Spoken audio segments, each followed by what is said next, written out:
अविनाश दादा नमस्कार. नमस्कार. जय श्रीराम दादा. जय श्रीराम भाऊ. दादा म्हैशी एकच नंबर क्वालिटीची आणली आज. नंबर मालच आपल्याकडे एक नंबर होता दादा सगळा. दादा काय क्वालिटी आणता आपण एकच नंबर. गोडेगाव बाजारात नाद नाही म्हशींच्या बाबतीत.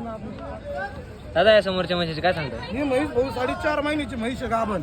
4.5 महिन्याची गाभण आहे का? हा 4.5 महिने पहा म्हैस पहा एकदा. म्हैस पहा मित्रांनो, नजर मारा तिच्यावर. 4.5 महिन्याची गाभण आहे. 4.5 महिन्याची गाभण म्हैस आहे. एकच नंबर म्हैस आहे मित्रांनो. क्वालिटी पहा एकदम शिंगडी बांगडी कवळी आहे.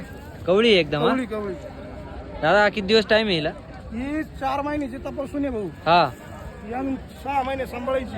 6 महिने सांभाळायची. हा हिची किंमत आहे 70,000 रुपये 70,000 रुपये सांगायला. सांगायला काय सांगतो आपण? हा दादा या वरात बसल्यावर काय होईल? यावर बसते होईल ना कमी झालं भाऊ. तरी भाऊ द्या घ्यायचे 65,000 पर्यंत 65,000 रुपये. हा. वाढा दिल थोडस. 14 लिटर दुधाची कॅपॅसिटी